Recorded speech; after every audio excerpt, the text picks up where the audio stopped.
Sa ngalan ng Ama at ng Anak at ng Espiritu Santo, Amen. sumainyo ang Panginoon. At sumaiyo rin. Mga kapatid, tayo po ay nagkakatipon upang ating papurihan ang ating Ama, pasalamatan sa mga biyayang pinagkalob sa atin, at mulit-muli dumulog ng ating mga panalangin, ng ating mga minimithi. Hilingin po natin ang halimbawa ni sa Apostol San Matias na pinagdiriwang natin ang kapistahan niya ngayon. Nanawa tayo manatili na nakikipag-ugnayan sa ating Ama sa pamamagitan ng ating Panginoong Jesucristo upang patuloy nating sundan ang kanyang halimbawa at ang kalooban ng Ama. Ngayon po ating aminin ang ating mga kasalanan upang tayo maging marapat gumanap sa banal na pagdiriwang.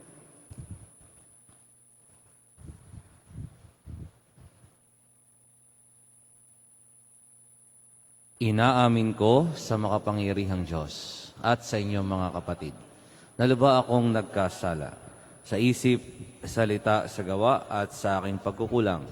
Kaya isinasamo ko sa mahal na Birheng Maria, sa lahat ng mga anghel at mga banal, at sa inyong mga kapatid na ako'y panalangin sa Panginoong ating Diyos. Kaawaan tayo ng makapangyarihang Diyos. Patawarin tayo sa ating mga kasalanan at patnubayan tayo sa buhay na walang hanggan. Amen.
Awitin po natin ang papuri sa Diyos.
Manalangin tayo.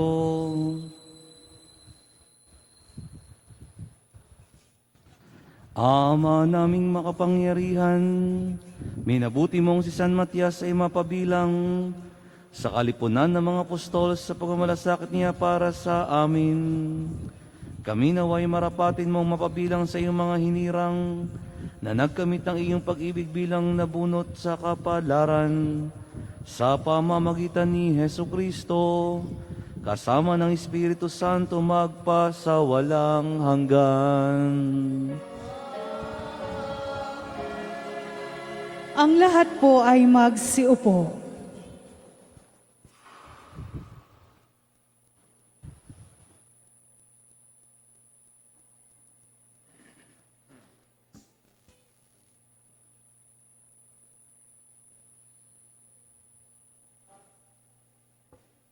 Pagbasa mula sa mga gawa ng mga apostol.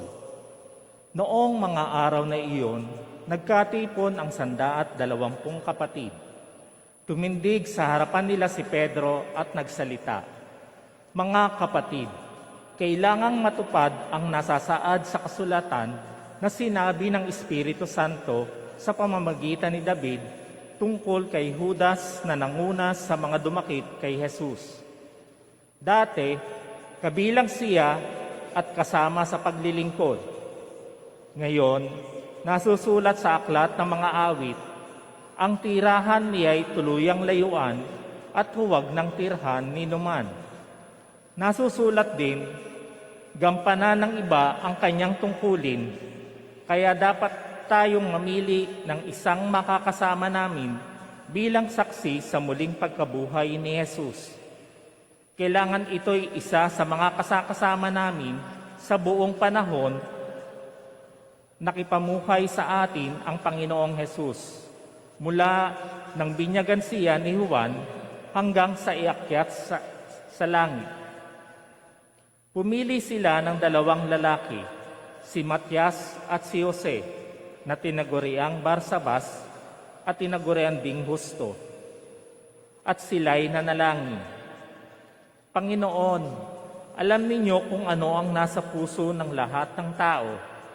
Ipakilala po ninyo sa amin kung sino sa 2 ito ang inyong hinirang upang maging apostol na gaganap sa tungkuling tinalikdan ni Judas nang siya'y tumungo sa lugar na marapat sa kanya." Nagpalabunutan sila at si Matias ang nakuha. Siya ang nadagdag sa 11 apostol. Ang salita ng Diyos.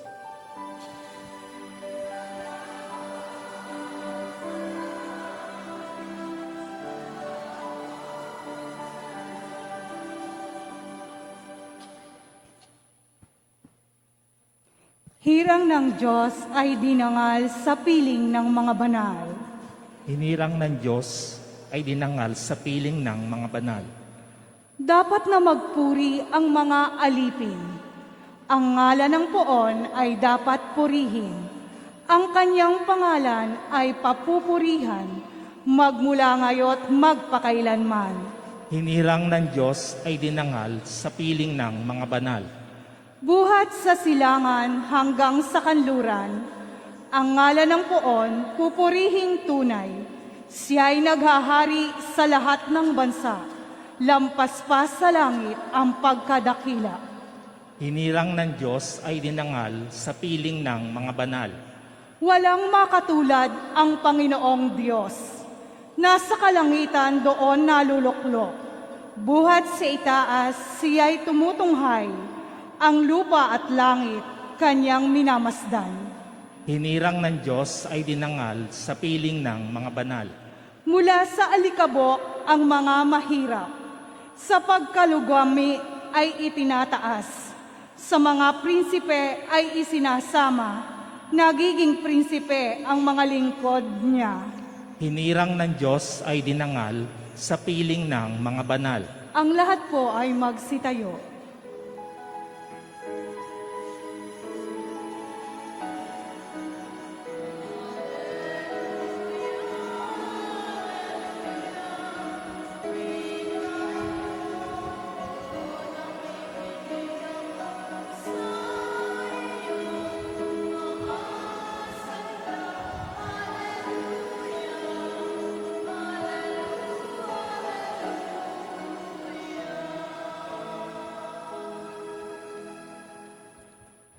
Sumainyo ang Panginoon. At sumaiyo rin.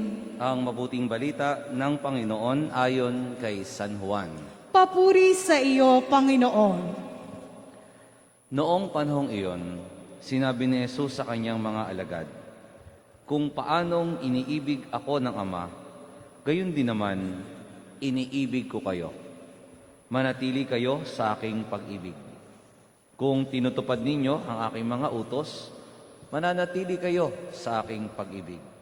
Tulad ko, tinutupad ko ang mga utos ng aking Ama at ako'y nananatili sa kanyang pag-ibig. Sinabi ko sa inyo ang mga bagay na ito upang makahati kayo sa kagalakan ko at malubos ang inyong kagalakan. Ito ang aking utos, mag-ibigan kayo gaya ng pag-ibig ko sa inyo. Walang pag-ibig na ihigit pa sa pag-ibig ng isang taong nag-aalay ng kanyang buhay para sa kanyang mga kaibigan. Kayo mga kaibigan ko, kung tinutupad ninyo ang aking mga utos, hindi ko na kayo inaaring alipin, sapagkat hindi alam ng alipin ang ginagawa ng kanyang Panginoon. Sa halip, inaari ko kayo mga kaibigan, sapagkat sinabi ko sa inyo ang lahat ng narinig ko sa aking Ama. Hindi kayo ang pumili sa akin. Ako ang pumili at humirang sa inyo, upang kayo'y humayo at mamunga, at manatili ang inyong bunga. Sa gayon, ang anumang hilingin ninyo sa Ama, sa aking pangalan ipagkakaloob sa inyo. Ito ang iniutos ko, mag-ibigan kayo." Mga kapatid, ang mabuting balita ng Panginoon. Pinupuri ka namin, Panginoong Heso Kristo. Ang lahat po ay magsiupo. Ngayon po ay pinagdiriwang natin ang kapistahan ni Apostol San Matias. At sa kapistahang ito, pinapalalahanan po tayo at hinihikayat na katulad niya, isang pinili ng Diyos, isang hinirang ng Diyos, ay ngayon ay nakikihati sa kagalakan ng ating Panginoon, at ito yung kanyang ngayong buhay, yung kapiling ang ating Ama. Ngayon ito po yung sinasabing goal.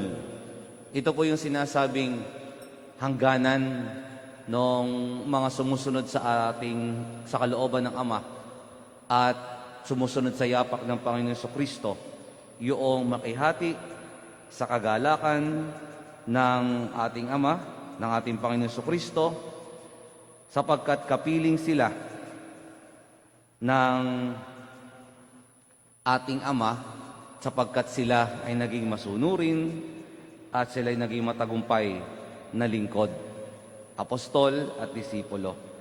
Ito rin po ang ipinaalaala, ito rin po ang hihikayat sa atin na magkamero din tayo ng ganitong buhay.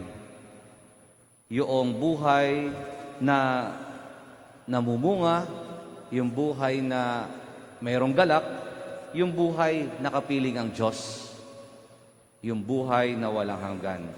Paano po tayo magkakamero nito? Paano natin ito matatamo? Paano natin ito matatanggap? Una, sinasabi po sa atin ng Panginoon na tayo po ay pinili mula sa pagmamahal, mula sa pag-ibig. Tayo po ay kanyang hinirang dahil sa pag-ibig. Sapagkat lahat ng ating tinatanggap ngayon ay bunga ng paghahain ng sakripisyo ni Kristo sa krus, pagmamahal sa sanlibutan, at lahat ng hilingin natin sa Ama sa pamamagitan niya, sa pamamagitan ng kanyang sakripisyo, ay gawa ng pag-ibig.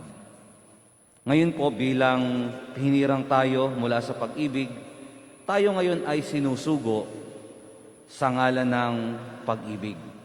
Humayo kayo at ipahayag ang pag-ibig ko sa inyo. Ito po ang sinasabi ng ating Panginoon Jesucristo. Ibig sabihin, lahat po ng ating ipapahayag, lahat po ng ating gugustuhin, lahat po ng ating gagawin ay dapat ay mula sa pag-ibig. So kapag lahat po ay ginawa natin out of love, ito po'y laging mabuti, ito'y laging banal, ito'y laging para sa ikabubuti ng ating minamahal ng Diyos at ng mga tatanggap ng ating ginagawa sa araw-araw, ang ating pamilya, ang ating mga kaibigan, ang ating mga pinaglilingkuran. If we are doing everything out of love, the result will always be from our love for them. Pag-ibig sa Diyos, pag-ibig sa kapwa. So walang bahid ng kasalanan, walang pagkamakasarili, walang panlalamang, walang paghihinagpis, walang paghihinanakit, walang inggit, sapagat lahat ay ginagawa natin out of love. At isa pa ho, para magkameron tayo ng lakas ng loob na sumunod sa ating Panginoon Kristo, para magkameron tayo ng katatagan ng loob na sa gitna ng pagsubok at problema, sumusunod tayo kay Kristo, ay yung isang napakagandang relasyon niya sa atin. Hindi ko na kayo tinuturing na alipin, hindi ko na kayo tinuturing na ibang tao, kundi tinuturing ko na kayong kaibigan. Pag po alipin noong panahon ng Panginoon Kristo, they have no rights to speak to the Master. Basta't kung anong sinabi ng Panginoon, pakikinggan mo lang. Wala kang reklamo. Kung anong iutos, gagawin mo. Wala kang reklamo. Walang communication, pure and mere utos, gagawin. Samantalang tayo, sinabi niya, kayo'y akin ng mga kaibigan. Mayroong ugnayan para sa ating kabubuti at walang katumbas na pera sapagkat ang alipin ay binabayaran. Lahat ay ginagawa ng Panginoon para sa atin dahil mahal niya tayo at lahat ay gagawin natin dahil mahal natin siya. Kaya ito po'y napakalaking assurance at napakalaking pampalakas ng loob na hindi tayo iba sa ating Panginoon. Hindi tayo alipin, kundi kanyang mga kaibigan upang maging matatag at mabunga ang ating ugnayan sa ating Panginoon Kristo habang sumusunod tayo sa kanyang yapak patungo sa ating goal, ang makapiling ang Ama at makihati sa kanilang kagalakan. Kaya mga kapatid, sa pagpapatuloy po ng ating misa, nawa maging malinaw yung ninanais ng Diyos na makasama niya tayo, na makihati tayo sa kanyang kagalakan, na makihati tayo sa kanyang kasiyahan, sa kanyang kaharian. Ito po yung magagawa natin if we are doing everything out of love. Love for God and love for our neighbor. At kung magiging maayos, mabunga, tapat ang ating ugnayan sa Panginoon Kristo sa pagsunod natin sa Kanya patungo sa kaharian ng Ama. Ipagdasal natin na katulad ng halimbawa ni San Matias, naglingkod, nagbigay ng buhay, ginawa ang misyon, at siya ngayon ay nakikihati sa kagalakan ng ating Ama.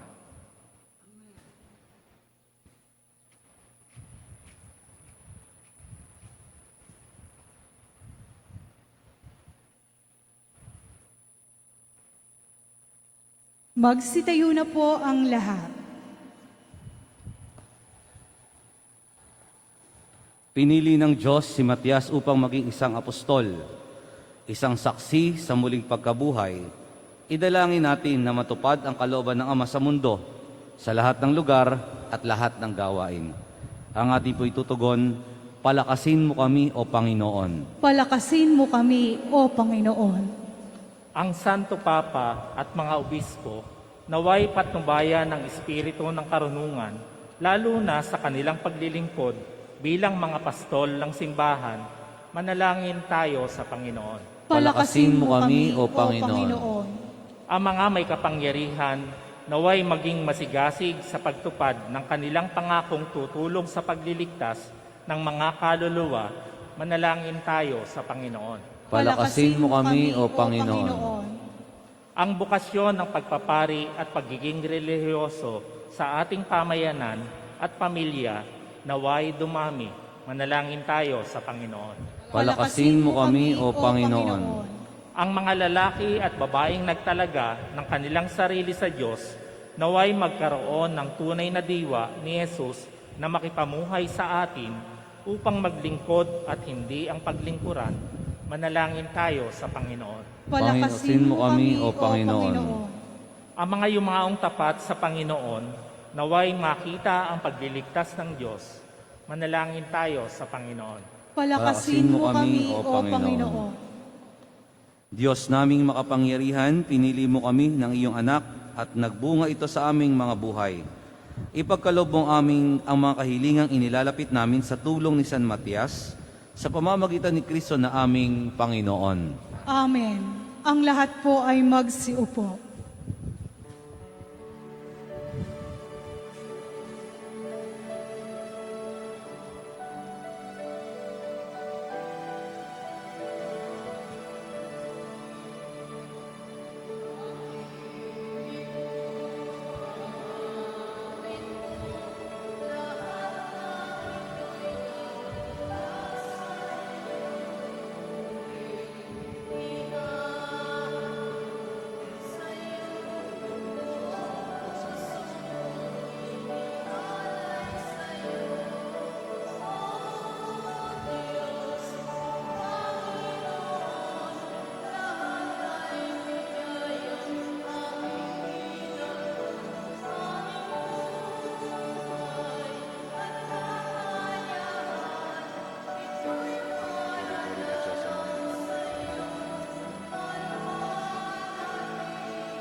Magsitayo na po ang lahat.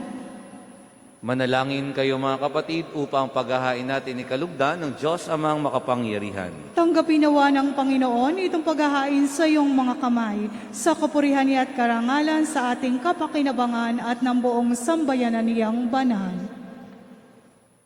Ama naming lumikha, tanggapin mo ang mga alay ng iyong sambayanan. Ngayong kapistahan ni San Matias, pakundangan dito, pagtibayin mo kami sa iyong pag-ibig na makapangyarihan. Sa pamamagitan ni Hesukristo, kasama ng Espiritu Santo magpa sa walang hanggan.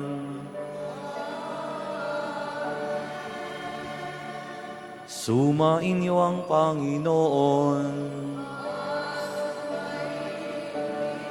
Itaas sa Diyos ang inyong puso at diwa.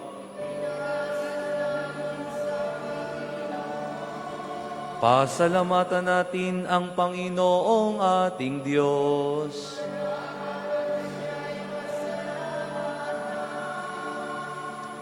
Ama naming makapangyarihan, tunay ngang marapat na ikaw ay aming pasalamatan. Ikaw ang pastol na laging pumapatnubay sa mga kabilang ng nililingap mong kawan. Ito ang ginanap sa pananagutan ng giling mong anak at pastol ng tanan. Ang mga apostol ay kanyang mga katuwang sa pagiging pastol na patnubay ng sambayanan. Kaya kaisa ng mga anghel na nagsisiawit ng papuri sa iyo nang walang humpay sa kalangitan, kami nagbubunyi sa iyong kadakilaan.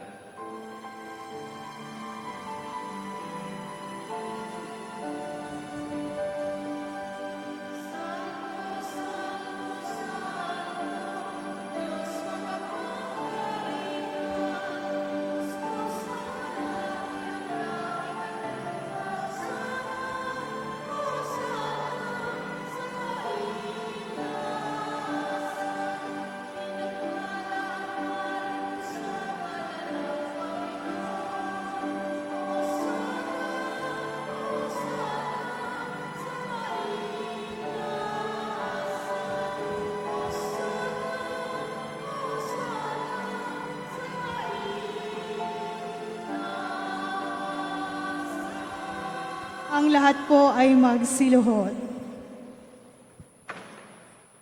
Ama naming banal, ikaw ang bukal ng tanang kabanalan. Kaya't sa pamagitan ng iyong Espiritu, gawin mong banal ang mga kaloob na ito upang para sa amin maging katawan at dugo ng aming Panginoong Jesucristo. Bago niya pinagtiisang kusang loob na maging handog, hinawakan niya ang tinapay, pinasalamatan kaniya, pinaghati-hati na iyon, iniabot sa kanya mga alagad at sinabi, "Tanggapin ninyong lahat ito at kanin, ito ang aking katawan na ihahandog para sa inyo."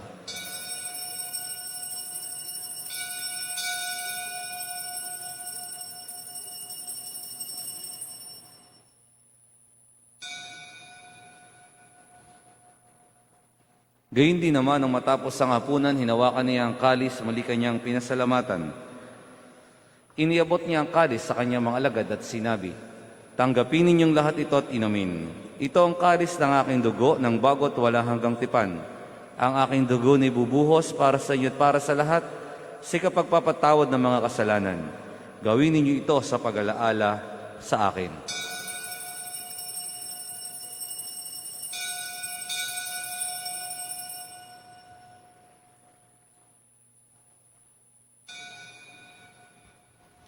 Ipagbunyi natin ang misteryo ng pananampalataya.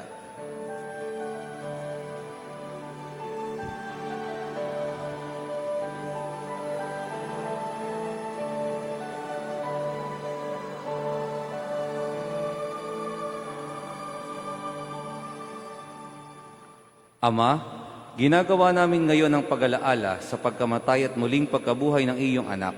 Kaya't iniaalay namin sa iyo ang tinapay na nagbibigay buhay at ang kalis na nagkakaloob ng kaligtasan. Kami nagpapasalamat dahil kami iyong minarapat na tumayo sa harap mo para maglingkod sa iyo. Isinasamo namin kami magsasalo-salo sa katawan at dugo ni Kristo ay mabuklod sa pagkakaisa sa pamamagitan ng Espiritu Santo. Ama, lingapin mo ang iyong simbahang laganap sa buong daigdig. Puspusin mo kami sa pag-ibig kay San Francisco na aming Santo Papa at ni Melray naming obispo at ng Tanang Kaparian. Alalahanin mo rin ang mga kapatid naming nahimlay na may pag-asang sila'y muling mabubuhay, gayon din ng lahat ng mga pumanaw. Kaawaan mo sila at patuloyin sa iyong kaliwanagan. Kaawaan at pagindapatin kaming lahat na makasalo sa iyong buhay na walang wakas. Kaysa ng mahal na Birheng Maria na ina ng Diyos na kanyang kabiyak na pusong si San Jose. Kaysa ng mga apostol at ang lahat ng mga banal na namuhay dito sa daigdig ng kalugod-lugod sa iyo, may pagdiwang nawa namin ang pagpupuri sa ikararangal mo sa pamamagitan ng iyong anak na aming Panginoong Hesukristo. Sa pamamagitan ni Kristo kasama niya at sa Kanya, ang lahat ng parangal at papuri ay sa iyo, Diyos amang makapangyarihan kasama ng Espiritu Santo, magpasawalang hanggan.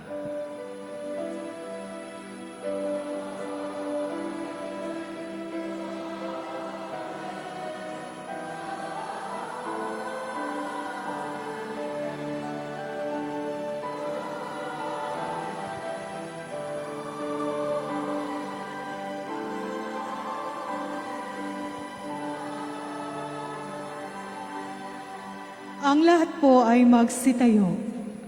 Sa tagubili ng mga nakagagaling na utos at turo ni Jesus na Panginoon natin at Diyos, ipahayag natin ng lakas loob.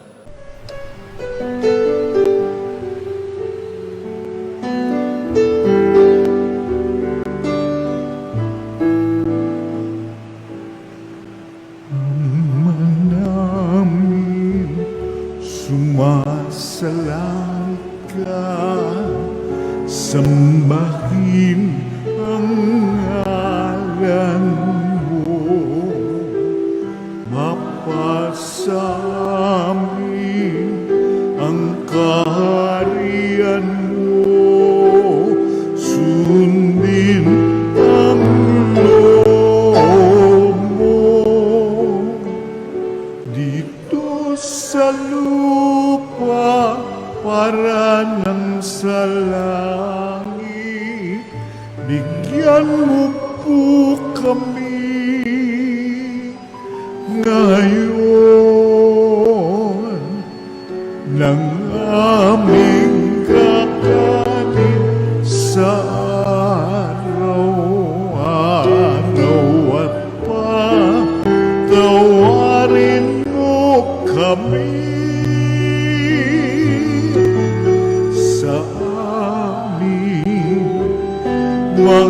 sala para ng pagpapatawan namin sa nagkakasala sa amin.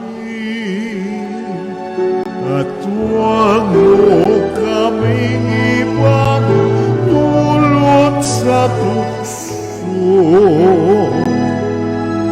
at yadya mo kami sa lahat ng masama. Hinihiling namin kami adya sa lahat ng masama, pagkalooban ng kapayapaan araw-araw, iligtas sa kasalanan at ilayo sa lahat ng kapahamakan, samantalang aming pinananabikan ang dakilang araw ng pagpapahayag ng tagapagligtas naming Seso Kristo.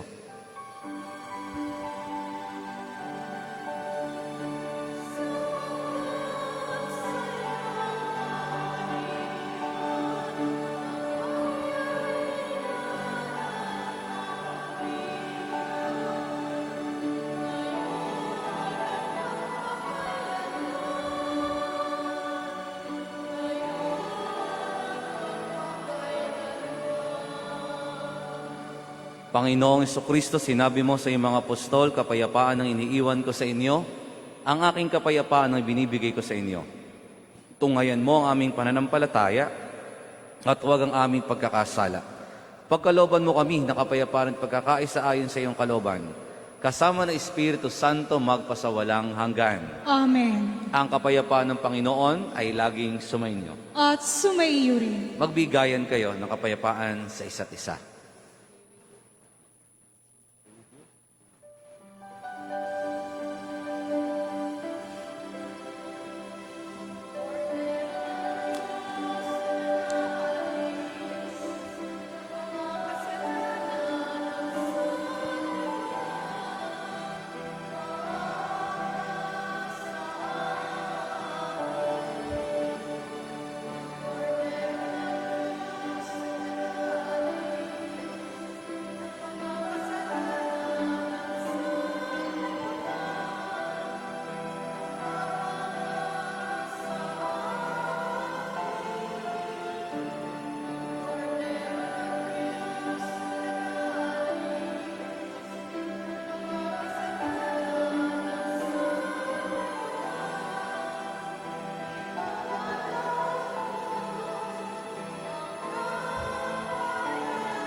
Ang lahat po ay magsiluhod. Ito ang kordero ng Diyos. Ito ang nag-aalis ng mga kasalanan ng sanlibutan. Mapalad ang mga inanyayahan sa kanyang piging. Panginoon, hindi ako karapat-dapat na magpatuloy sa iyo. Ngunit sa isang salita mo lamang ay gagaling na ako.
Magsitayo na po ang lahat.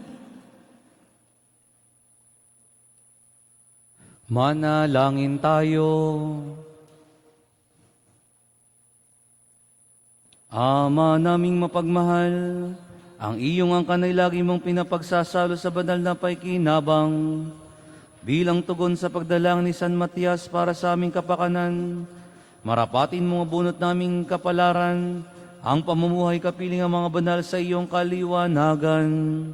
Sa pamamagitan ni Hesu Kristo, kasama ng Espiritu Santo magpasawalang hanggan.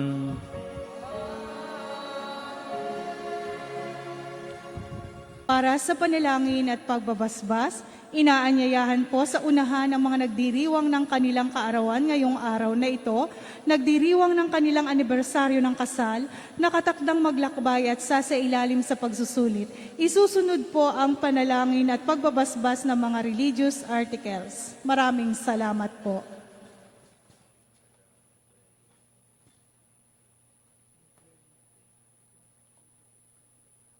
Ama naming mapagmahal, sa iyo nagmumulang lahat ng mabubuting bagay. Hinihiling namin basbasan mo ang mga kapatid namin ito nagdiriwang na kanilang kaarawan, anibersaryo ng kasal, nakatakdang mga ibang bansa at sasailalim sa pagsusulit. Pagkalooban mo sila na mas mahabat makahulog ang buhay, mabuting kalusugan, mapayapang kalooban, maliwanag na kaisipan, mga tapat na kaibigan, maayos na hanap buhay at kaligtasan sa anumang kapahamakan. Basbasan mo rin ang kanilang mga gawain at adhikain upang ito'y matupad ayon sa iyong kalooban. Pagpalain mo rin ang kanilang angkan at mga mahal sa buhay. Higit sa lahat, patatagin mo sila sa pananampalataya, patibayin sa pag-asa at pag-alabin sa pag-ibig.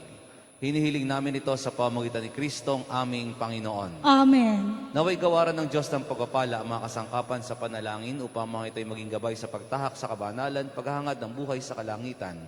Sa pamamagitan ni Hesu Kristo kasama ng Espiritu Santo magpasawalang hanggan.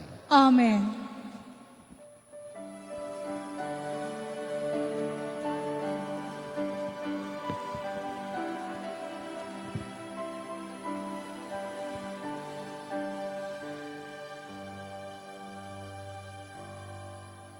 Palakpakan po natin ang mga may kaarawan at anibersaryo ng kasal.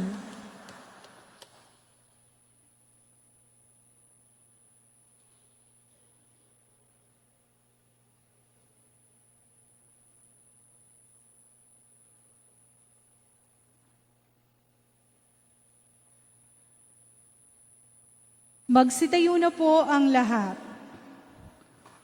Sumainyo ang Panginoon. At sumaiyo rin. At pagpalain kayong lahat ng makapangyarihang Diyos, Ama at Anak at Espiritu Santo. Amen. Tapos na po ang ating pagdiriwang, humayo kayong taglay ang pag-ibig ni Kristo. Salamat sa Diyos.